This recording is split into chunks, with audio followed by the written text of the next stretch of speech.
If the only gatekeepers to movie stardom came from Tarantino and Scorsese, I would never have had the opportunity to lead a $400 million plus movie.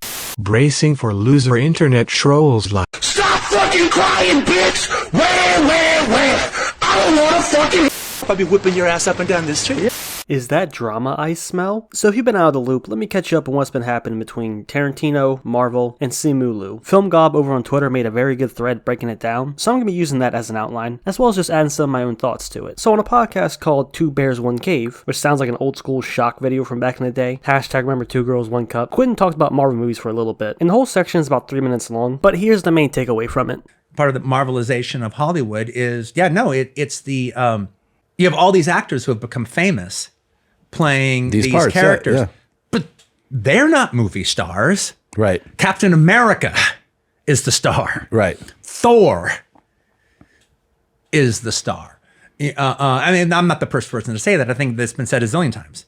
But it's like, it's these franchise characters that become a star. Now, my first thought upon hearing this was, yeah, that sounds about right. This isn't the first time I've heard someone say this. Hell, Anthony Mackie, who plays Falcon, said this like 5 years ago, how the movie star is dying and it's really all just about the brand. Now, I always thought that everyone kind of knew this. The vast majority of people aren't watching Marvel movies because they care about the star, they care about the character. And some people are going just because it has the Marvel logo on it, which is to be expected. And really looking at the actors casted in these movies, only a few of them were really established before they joined the MCU. The biggest one being Samuel L. Jackson, of course. Then who else? Maybe Brie Larson? I know some people would consider Robert Downey Jr. a star, but to be fair, Iron Man and Sherlock Holmes are what revived his career. He wasn't this big draw in 2008 like he became after Iron Man. And it took more than just a Marvel movie to do that. So yeah, he made a huge career comeback after Iron Man, but in 2008, not so much. And then I would say Benedict Cumberbatch. He was already well established before Doctor Strange. But yeah, so for most of these actors, they were relatively unknown until they joined the MCU. But the movie still did pretty damn well. So clearly people were there for the character, which again isn't a surprise. People were fans of the character long before the movie came out. This applies not only to Marvel but to DC as well. It's a comic book movie, so it's only natural that the real draw are the heroes that are getting adapted. Although over the last 5 or 10 years, it seems like the brand and logo is way more important now than ever. It seems like they cast just about anyone into these films now as their heroes, because the actors aren't the draw. So in turn, they aren't creating movie stars. It's the character and brand that people want to see. So now enter Simu Liu, who clearly took offense to what Tarantino said, and he also mentioned Scorsese, because he said years ago that superhero films aren't cinema, that they're theme park rides. But in the post, he talked about being the leading man for a $400 million film and whatnot, as well as calling Scorsese and Tarantino gatekeepers. And people were just dunking on him and dragging him in the replies. No, I'm a star!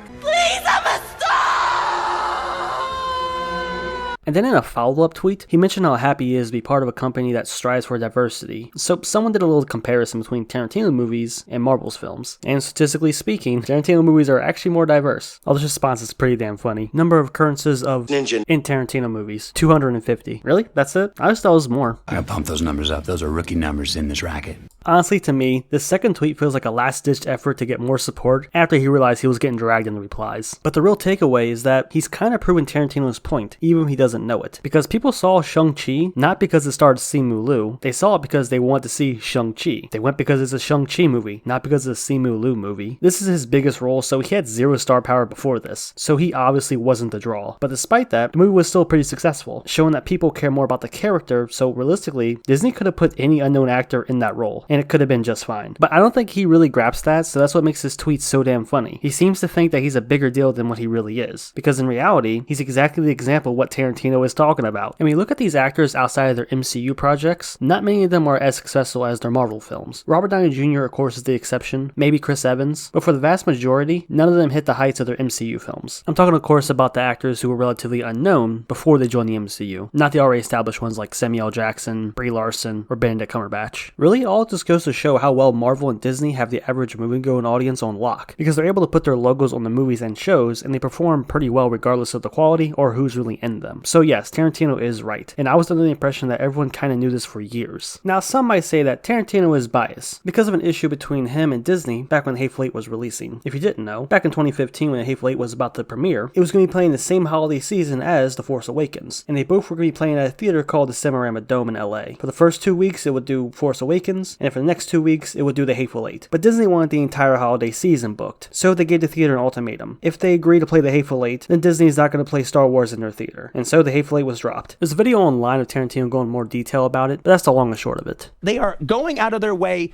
to fuck me. But since then, he said several things about Marvel and Disney. Hell, even recently, he said Marvel directors were just hired hands, and that he wouldn't work for Marvel because he's not looking for a job. This, of course, is referring to the fact that Marvel and Disney just hired directors to shoot the movies that they already have planned and written, and offer very little creative input. Hell, even again recently on the Howard Stern show, he was talking about his issues with Marvel films as well. So this madman's been on a rampage. Why the need for so much gruesome, graphic violence? Why not let us imagine Because it's so much fun, Chan. Get it? And that's basically all there is. I don't have anything else to add, really. But since we're talking about Tarantino, and I'll never have an opportunity to mention this again, I want to do it now. So recently I got The Hateful Eight on Blu-ray. Looking good, looking snazzy, but more importantly, I found a Blu-ray steelbook of Django Unchained at Walmart for literally $7. If you follow me on Twitter or Instagram, then you already know, but still I want to share. Because goddamn, look at this thing. It's beautiful. Yeah, that's all I really have to say. Let's wrap this video up. D is silent here, baby.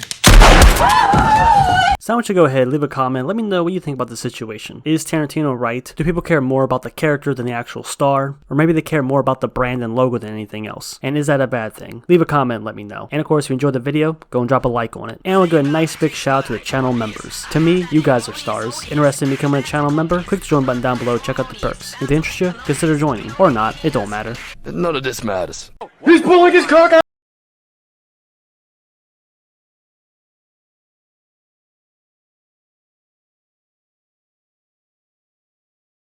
Nigga this, nigga that, nigga please, bitch nigga, have you lost your mind? Nigga, check that hoe. Nigga, you bullshitting, break yourself, nigga.